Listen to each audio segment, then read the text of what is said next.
إنا أوحينا إليك كما أوحينا إلى نوح والنبيين من بعده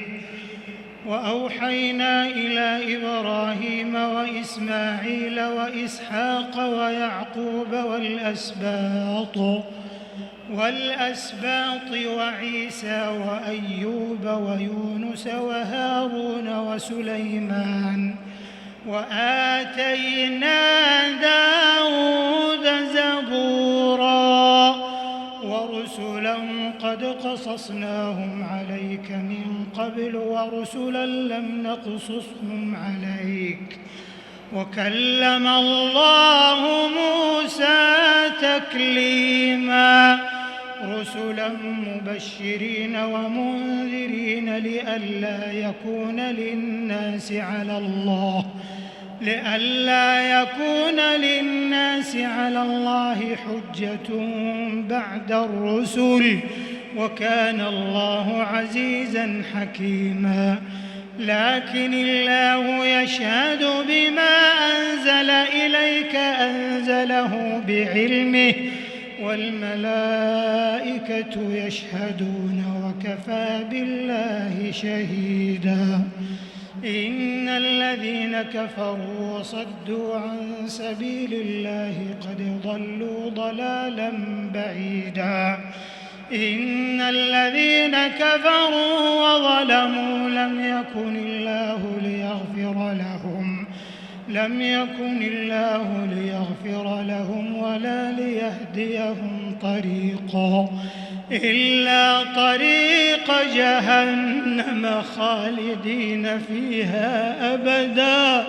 وكان ذلك على الله يسيرا يا أيها الناس قد جاءكم الرسول بالحق من ربكم فآمنوا خيرا لكم وإن تكفروا فإن لله ما في السماوات والأرض وكان الله عليما حكيما يا أهل الكتاب لا تغلوا في دينكم ولا تقولوا على الله إلا الحق إنما المسيح عيسى ابن مريم رسول الله وكلمته ألقاها إلى مريم وروح منه فآمنوا بالله ورسله ولا تقولوا ثلاثة انتهوا خيرا لكم إنما الله إله واحد سبحانه أن يكون له ولد له ما في السماوات وما في الأرض وكفى بالله وكيلا لن يستنكف المسيح أن يكون عبدا